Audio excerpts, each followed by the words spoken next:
இன்றைக்கி வியாழக்கிழமை காலை பிரேக்ஃபாஸ்ட்டுக்கு நானும் என் பொண்ணு பிரெட் சாண்ட்விச் தான் எடுத்துக்கிட்டோம். இவருக்கு வந்து கரெக்டாக நான் 8 மணிக்கெலாம் பிரேக்ஃபாஸ்ட் கொடுத்தாச்சு. அதாவது ஒரு பவுல் சூப்பு, ஒரு பவுல் காய்கறி, அதுக்கப்புறம் 2 ஹாஃப் பாயில். இதுதான் வந்து இவருக்கான டயட் ஃபுட் இன்றைக்கி காலையிலேக்கு டயபெட்டிக்கு. ஸோ இவருக்கு வந்து நல்ல கண்ட்ரோல் வந்திருக்கு. நான் ஃபஸ்ட்டு உங்ககிட்ட சொல்லும்போது 300 கிட்ட சொன்னேன்னு நினைக்கிறேன். இப்போ வந்து அதாவது சாப்பிட்றதுக்கு முன்னாடி இப்போ வந்துட்டு 130 வந்திருக்கு. அந்த அளவுக்கு வந்து ஃபுட்டுலேயே மாத்திரை மருந்து இல்லாமல் ஊசி இல்லாமல் நான் கண்ட்ரோல் கொண்டு வந்தாச்சு. ஸோ கொஞ்சம் டெடிக்கேட்டடாக இருந்தோம் அப்படின்னா கொஞ்சம் வந்துட்டு இதை குறைக்கணும், டயபெட்டிக்கை குறைக்கணும்னா கொஞ்சம் டெடிக்கேஷன் தேவைப்படும். சமைக்கிறவங்களும் சரி, சாப்பிட்றவங்களும் சரி.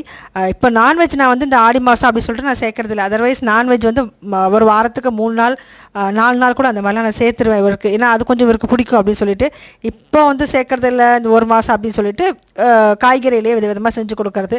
அதே மாதிரி நாளைக்கு அவியல் பண்ணலாம் அப்படின்னு சொல்லிட்டு அதுக்கான காய்கறியெல்லாம் வாங்கி வச்சுருக்கேன் நான், வெள்ளிக்கிழமையாக இருக்குது அப்படின்னு சொல்லிட்டு.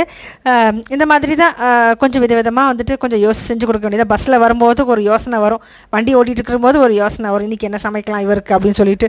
நம்மளாக இருந்தால் இந்த மாதிரி ஏதோ எடுத்து போட்டு சாப்பிட்ருவோம். இன்றைக்கி மஷ்ரூம் பிரியாணி அப்படியே பண்ணியிருக்கேன், அப்படியே எடுத்து போட்டு சாப்பிட்ருவோம். இவருக்குன்னா கொஞ்சம் யோசிக்கணும், இது சேருமா அது சேரும். ஆனால் சுகர் வந்து கண்ட்ரோலில் வந்துடும் அந்த டயட்னால. ஸோ அவ்வளோதான். எப்படி உங்களுக்கு பிடிச்சிருக்குன்னு நினைக்கிறேன்.